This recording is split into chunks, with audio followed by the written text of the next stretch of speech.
Welcome to Christian Apologetics. My name is Timothy Paul Jones, and I've been here at the Southern Baptist Theological Seminary since 2007, and I did my doctorate here as well. And before that time, I was a pastor for about 16 or 17 years prior to coming to Southern Seminary, and now I have the privilege both of serving as a professor here at Southern Seminary as well as one of the pastors at the Midtown congregation of Sojourn Community Church. Well, in this session, here's what I want to do. I simply want to ask the question, what is apologetics? And on top of that, why does apologetics matter? Well, first, it may be helpful for you to know why apologetics matters to me very deeply. I've been passionate about apologetics ever since I was about 18 years old.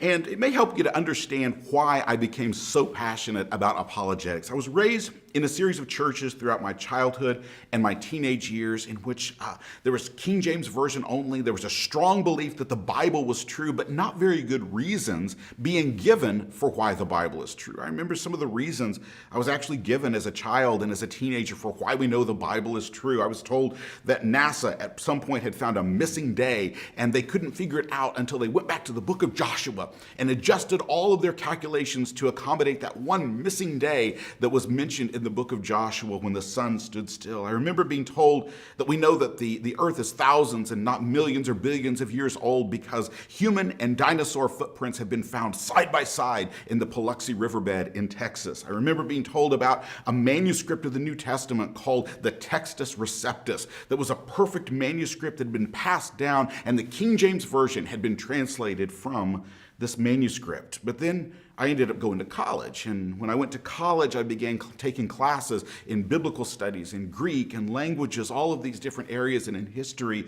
And I suddenly discovered that most of the reasons I had been given to sustain my faith, those evidences I was given, were mostly false. They were not really true. All of those different claims that were being made were almost sort of like fundamentalist urban legends. There was no missing day. There were no footprints in the riverbed. There was no manuscript that didn't differ in any way from any of the other manuscripts. And about that time, I was, by God's providence, working in a library. It didn't feel like providence at first, but I realized in the long term that it was. I was working in a library, working my way through college. And I ran across a book. I remember the first one I ran across was a book that said, Why I Am Not a Christian by Bertrand Russell. And it came at me during a time, I ran across it during a time when I was realizing a lot of the facts I'd been told weren't really facts at all. And I just interested, why I'm not a Christian, so I read it. And as I read that book, I was suddenly assaulted with all these ideas and all of these challenges that nobody had prepared me to meet those challenges. And I started reading more. I started looking for more skeptical literature. Within a few months, I was reading all sorts of conspiracy theories, Passover plot, Holy Blood, Holy Grail, horrible books historically, but at the time, I didn't know any better at that point that these books were not good books historically. So I read those, and I took them in many cases at face value. Then I ran across the Humanist magazine, started reading as many back issues as I could of the Humanist magazine. And within a few months, my faith started just to feel like it was crumbling. It started to feel like I'm not sure if I believe any of this at all. And I remember sitting there at that desk at the library. My job was from 5 o'clock to 10 o'clock, 4 nights a week. And I was just supposed to sit there and meet people when they came in and greet them and make sure they didn't steal any books as they left. That was what I did. So what I did while I was sitting there is I began just reading and reading and reading and reading more and more skeptical literature, everything I could find. I was fascinated by it and terrified by it, and I felt my faith seeming to crumble. And I began to wonder, is any of this believable at all? Well, in the midst of this, I ran across some books by C.S. Lewis. Now, the reason C.S. Lewis's name first piqued my interest was kind of an odd reason. It's because in one of the schools, I'd been in some Christian schools during high school, and in one of those schools, they had banned a couple of C.S. Lewis's books. I still to this day do not know why. But I suddenly discovered that this person whose books they had banned some of them, this person had written books defending Christian faith. Now, I read a couple of them, and the one that many people are struck by and the one that many people find the most compelling is Mere Christianity. I read it, I enjoyed it, and it raised some questions for me, but at the same time, Mere Christianity wasn't the transformative book for me. The one that really got me with C.S. Lewis was Surprised by Joy. And what got me surprised by joy is I suddenly realized that other people had dealt with many of the same questions I was dealing with. Many people had dealt with these issues of perhaps the Gospels are drawn from pagan myths, and is it really reasonable to believe in God? All those different things, and come to a very different conclusion from where I felt like I was headed. And reading that book, Surprised by Joy by C.S. Lewis, became kind of this first moment of me questioning where I seemed to be headed in terms of skepticism.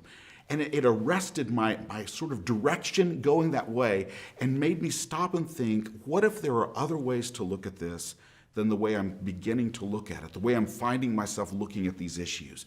I ran across about that same time a book called The New Testament Documents, Are They Reliable? By a scholar named F.F. Bruce.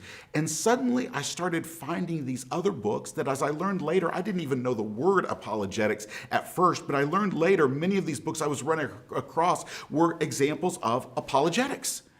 And they helped me over a period of months to rebuild a faith that had fallen apart.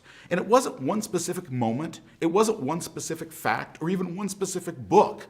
It was just this slow dawning of faith kind of returning, God bringing back faith. It's like when you go out for a walk and it's dark, and suddenly a few minutes later or a half hour later, you realize that the sun has risen and you can't remember exactly when the sun rose.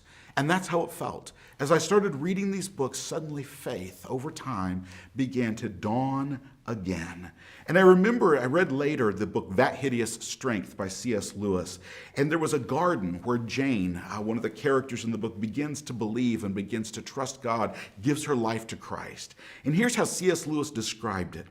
He said, "There was no form or sound. The mold under the bushes, the moss on the path, the little brick border were not visibly changed. But they were changed. A boundary had been crossed. She had come into a world or into a person or into the presence of a person. There had never been anything like this, and now there was nothing except this." And that's really how I felt when I moved over and crossed that threshold, that dawning of moving back to a confidence in Christ, is that it was as if nothing had changed, but then everything had changed, and there had never been anything like this, and now there was nothing except this. And from that moment forward, I have been passionate about apologetics, especially historical apologetics, to do with the historicity of the New Testament Gospels and the relationship. Then I went down to study between faith, the content of faith, and the form or the development of faith. More recently, I spent a lot of time in family ministry, and that grows out of a passion for me to understand and to help churches with how do we partner with parents to sustain the faith of their children. Everything I've done has been driven by this desire to help us to understand, to defend, and to articulate our faith, and to have a faith that we can pass on to the next generation. And for me, apologetics is what has tied all this together. And in some sense, what I'm working to do, I feel like all the time, is to provide others with the answers that I didn't have when I faced a crisis point in my own life, so that they're able to understand and defend their faith when they end up in the same sort of crisis in their own life. Well, that's led to the privilege of speaking to thousands of college students all across the United States at different times, dialoguing with different atheists, seeking to articulate reasons why Christian faith is not a blind leap into the dark, but it is rather a step into a coherent and cohesive worldview that makes sense of the world as we experience, that's supported by reasons and supported by testimony that is reliable. But what exactly is apologetics? The word itself, Dr. Cable has already mentioned that the word itself simply means a defense. But I want to dig a little bit deeper into what the word means, and not only dig into what it means, but specifically what it means in a Christian context. Often when we hear the word apologetics, the first thing people around us think, if they're not familiar with it, is apologizing. They think it's somehow a form of apologizing. Now, there's plenty at different times that Christians may need to apologize for, but apologetics is not about apologizing. Several years ago, the band REM, they came out with the album Up, and on that album, they had a song called The Apologist. And it kind of reflects this misunderstanding of what apologist and apologetics is by understanding it as apologizing. The lyrics to the song go something like this. They call me the apologist. I've skirted all my differences, but now I'm facing up. I wanted to apologize for everything I was, so I'm sorry, so sorry. But as Dr. Cable has already mentioned, the word apologia means defense or a speech given in defense. It comes from the word apologetamai, which means to defend or to give a speech in defense of something. And to understand the word, I want to go back a little bit earlier than the New Testament, in fact, going all the way back to Aristotle, because he helps us to understand what that word means in his text, Rhetoricae, or On Rhetoric. In that he describes that there are three types of speeches. There's three types of speech. He says there's political speech, and political speech deals with what we ought to do in the future. He says there's ceremonial or epidectic speech. And epidectic or ceremonial speech is simply about judging the quality of a speech in the present. And then he says there is also, and this is what is relevant for us, he says there is legal or forensic speech. Now, while the political speech deals with the future, the ceremonial speech deals with the present, legal speech looks at what has happened in the past. And he says there's two forms of legal speech, and they are kategoria and apologia. And the kategoria is the accusation, and the apologia is the defense. And in fact, he says in Rhetoricae, in a case at law, one party accuses and the other offers a defense or an apologia. And so for Aristotle, what the word apologia meant was a response, a defense given against charges that are issued in the kategoria. Now, if we go over to the Septuagint, that version of the Old Testament in Greek, the translation of the Old Testament in Greek that comes from a couple of centuries before the time of Jesus, we find that apologia, that word, never appears in any canonical text. It does, however, appear in the deuterocanonical or apocryphal text. For example, in Wisdom of Solomon, chapter 6 and verse 10, when the word apologia is used to describe a wise king who is taught by God, and says that wise king who has been taught by God will be able to have a defense, an apologia, when God judges him. Now, even though the noun apologia doesn't appear in the Septuagint, the Greek translation of the Old Testament, the verb form, apologetamai, does. In fact, it occurs a couple of times in the book of Jeremiah. For example, Jeremiah chapter 12 and verse 1. Jeremiah cries out to God at a time when he's angry, when he feels like God is being unjust, and he says, God, you will be in the right when I bring a defense. You will be in the right. Even though I try to defend myself, you're going to be in the right. It's his confession of ultimately, though he is frustrated with God and there's a feeling in his heart that God has been unjust, he realizes that ultimately God is sovereign, God is right, and God is just and righteous in all that he does, despite how Jeremiah feels at the moment. And so he cries out to God, you will be in the right when I bring apologetamai, when I bring this defense before you. Well, in the New Testament, we find that it appears, for example, in 2 Corinthians. 2 Corinthians chapter 7, one of the interesting uses of it in 2 Corinthians chapter 7 and verse 11, it's often translated proof or evidence, but the word there is apologia, a derivative of apologia, where it is expressed as an evidence of the church's faithfulness demonstrated by godly church discipline. And so in that, we often don't think of our church's practices of church discipline as being part of apologetics, but it seems to suggest in 2 Corinthians 7 that that is one of the defenses that we provide for our faith, is the holiness of the church that we express in rightly applied church discipline. It also is used in the New Testament a couple of times in the more narrow sense that Aristotle used it, of a legal speech. 2 Timothy chapter 4 and verse 16, Paul writes that at my first defense, everyone had abandoned him. And he's using it in that legal sense, such as Aristotle used it for his legal defense. It's also used at times in the New Testament as a verbal defense against false charges. Acts chapter 22, for example, Paul says, listen to my defense. But the ones that are most relevant for our purposes are found in Philippians and in 1 Peter. In Philippians chapter 1, two different times, it speaks of the defense, the apologia of the gospel. And then there's also the very familiar text in 1 Peter chapter 3 and verse 15, where Peter commands the people, he says, be prepared to give a defense when you have to give a reason for the hope that is in you. Now, of course, they were doing apologetics in the early church, even when they weren't particularly using the word apologia. They were doing apologetics. We see that just, for example, in the book of Acts. As we look through the book of Acts, we find 7 very particular sermons that are sometimes called kerygmatic sermons, from the word kerugma, for proclamation. And in each one of those, they defend the gospel and they articulate the gospel and call people to repentance in a way that is really something that we ought to identify as apologetics.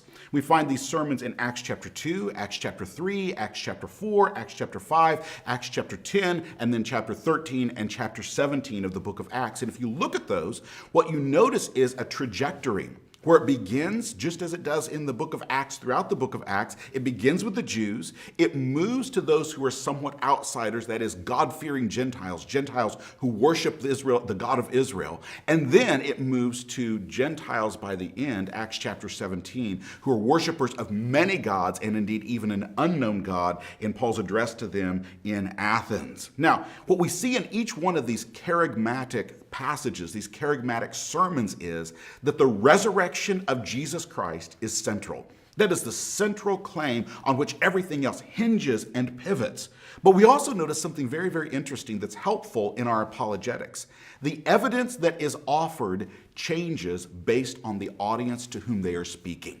You see, sometimes you find that eyewitness testimony is given as the evidence. We saw this. We saw Jesus alive. Sometimes you find that the Jewish scriptures are given as the evidence, that we read this in the Jewish scriptures and it prophesies what Jesus did, and it prophesies his death, and it prophesies his resurrection. Sometimes it's miracles that they say, you have seen this miracle today, and on the basis of that, we are proclaiming to you that Jesus is alive, and by his power, this man has been made well. And sometimes, as in Acts chapter 17, Paul even quotes the pagan poets as part of his evidence for demonstrating, for proving the truth of what God has done in Jesus Christ. And so we see in these kerygmatic sermons all the way through the book of Acts that the resurrection is central, but the evidence is tailored to fit the needs of the audience to whom they are speaking. But of course, 1 Peter is one of the clearest texts about apologetics. In fact, 1 Peter chapter 3 and verses 13 through 16. I want to look at that text, but before we look at that text, I want for us to dig into what is going on in the book of Peter, 1 Peter as a whole. Because this text is sometimes kind of reduced to a bumper sticker for apologetics, that we just say this without thinking about it, have a reason for the hope that is in you, in a way that just justifies our apologetics, and then we move on. But this text, taken in its context in 1 Peter, is far too rich and deep and beautiful to be reduced to a bumper sticker. You see, the key question in the book of 1 Peter, in this letter, is how do we remain faithful in a culture that has turned against us? How do we remain faithful in a culture that has turned against us? And Peter's first answer to them is not for them to have a reason. He gets to that, but that's not his first answer to them. His initial answer is, be holy. Be holy.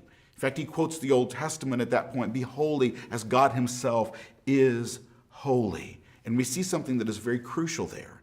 Our holiness provides a foundation for the proclamation of our hope.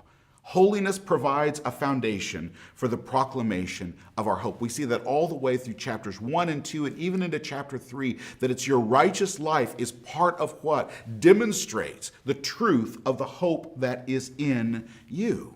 And so what we understand from that is that apologia was more than verbal declaration. Now, it was never less than a verbal declaration, but it is more than that. And what I mean by that is that the verbal declaration of apologetics, the reasons we give, are to be embedded in a life that is holy, and a life whose holiness demonstrates to the world the truth of the words we proclaim. So one of the things we see in this letter, 1 Peter, is first and foremost that the holiness of our lives provides a foundation for the proclamation of our hope. Here's another thing that we see that helps us understand this text in 1 Peter chapter 3.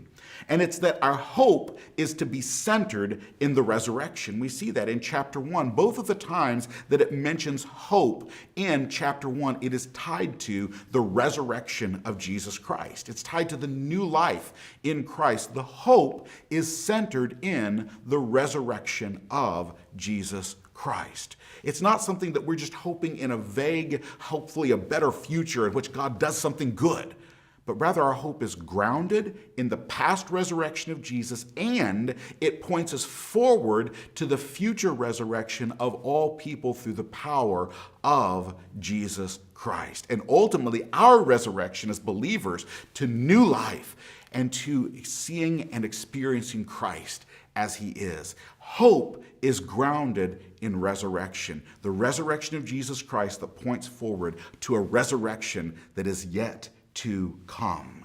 And the other thing that I want us to see before we look specifically at 1 Peter chapter 3 is that apologetics is clearly the task of the whole church.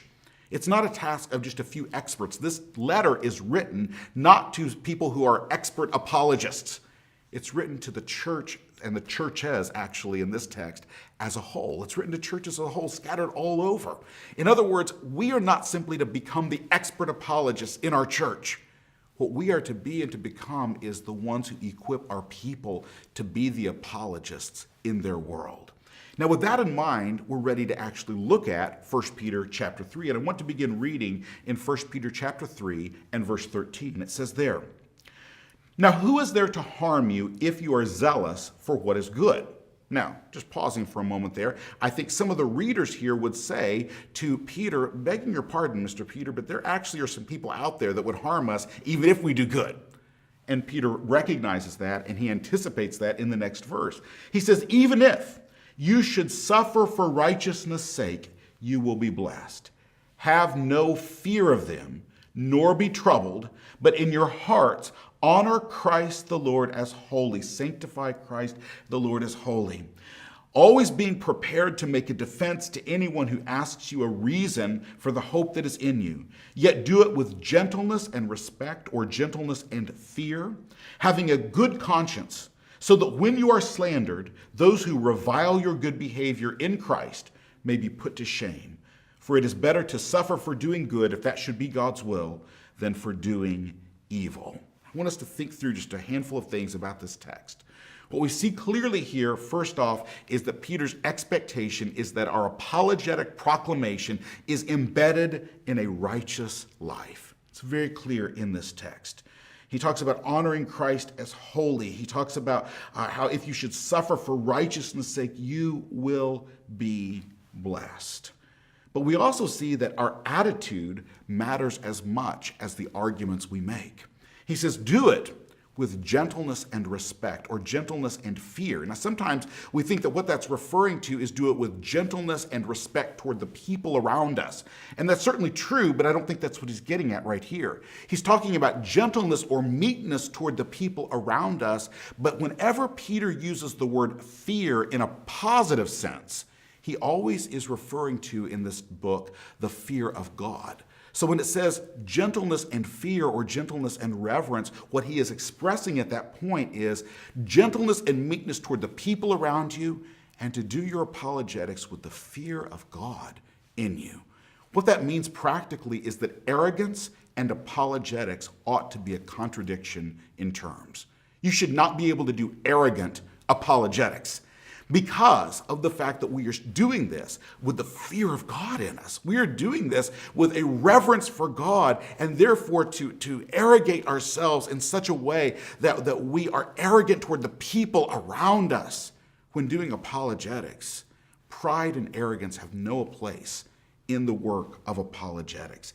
And we do see clearly again here, as I said, that apologetics is the work of the whole church. This is a task given to everybody in these congregations, not merely to a few specialists. So with all of this in mind, here's how I want to define apologetics. Apologetics is the reverent, reasonable, and humble defense through our words and through our lives of the hope that we have in the risen Christ, as this hope has been revealed in his word and in his world.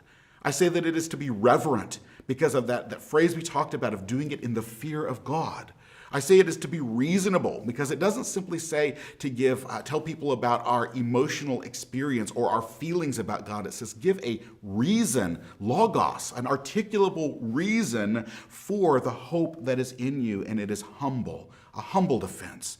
That is to say, we're to do it with meekness and gentleness, recognizing that the reason we see this truth and the person to whom we're talking may not is not because we were so wise, is not because we were so intelligent, but because of the grace of God in Christ. And it is a hope that we have in the risen Christ, as this hope is revealed in his word, first and foremost, and also in his world. Well, of course, the reason that God's truth must be defended, we should remember, is not because his word is weak or he is weak, but because we are weak and God is gracious. That is to say, God in apologetics lets us have a tiny little role, a tiny piece, and a tiny place in him making his gospel known and bringing to life people who are dead in their sins. Apologetics is an act of grace on God's part because he is giving us an opportunity to share in something that he could very well do on his own, bring people to himself. But he lets us have a part in that, and apologetics is one of the means. The reason I want to say that and for us to bring things to a close in this lecture with that is because I want you to be clear on something, that the power is not in our apologetics arguments. That's not where the power is. The power is in the gospel. The gospel is the power of God unto salvation. And apologetics without the gospel is incomplete at best. And at worst, it's nothing more than an argument that places us and our logic at the center instead of placing Jesus Christ and the glory of God at the center. And that's why, as I already said, arrogance has no place in apologetics. Arrogance has no place in that because apologetics is a means that points people to the gospel of God's grace that crushes our arrogance and crushes our pride. And the power is never in our apologetics arguments, but in the gospel of Jesus Christ. That's why Spurgeon said, and he used this illustration actually in multiple different sermons throughout his life, but he would speak of saying that you're trying to defend God, you might as well defend a lion. Just let the lion out of the cage and the lion will defend itself. And he says that the gospel is like that lion. He says, don't try to spend all of your time defending it, rather let it out so that it can defend itself. And he closes that in one of his sermons by saying, the best apology for the gospel is to let the gospel out. Let the lion out. And so what that means is that the purpose of apologetics is never to prove we're right. It's never just to defend the church or our denomination. It's never a defense of ourselves. It is rather a clear articulation of the truth of the gospel and the reliable testimony that supports it, and it is to be done with meekness and fear. Meekness and fear. The reason I emphasize that is apologetics, much like Reformed theology, it can attract a certain type of person who is attracted not by the beauty and the glory of God in it, but by the idea of arguing and wanting to be right and having an airtight argument. Don't be that person. Don't be that person. If you really just want to find something to argue about, find something else to argue about. Find and argue about whether Han shot first or Greedo shot first. Han shot first, by the way. But find an argument about that. But don't delight in argument for the sake of argument. When it comes to apologetics, do this humbly and reverently, not with arrogance and with a love of argument. Do it with a brokenness for people. I find myself returning from time to time to a little piece that C.S. Lewis wrote that ought to be far better known than it is. It's called The Apologist's Evening Prayer. Hear this. From all my lame defeats and oh much more, from all the victories that I seemed to score, from cleverness shot forth on thy behalf, at which while angels weep, the audience laugh. From all my proofs of thy divinity, thou who wouldst give no sign, deliver me. Now, C.S. Lewis's point is not to diminish the task of the apologist, but to deliver us from the arrogance of trying to prove the message, while forgetting that the message is not all about a logical proof. The message is a person in whom we trust and to whom we submit, and who gives us this unspeakable privilege of actually having a part, in a small part, in what he is doing in the world by revealing his gospel to people whom he has chosen for his glory.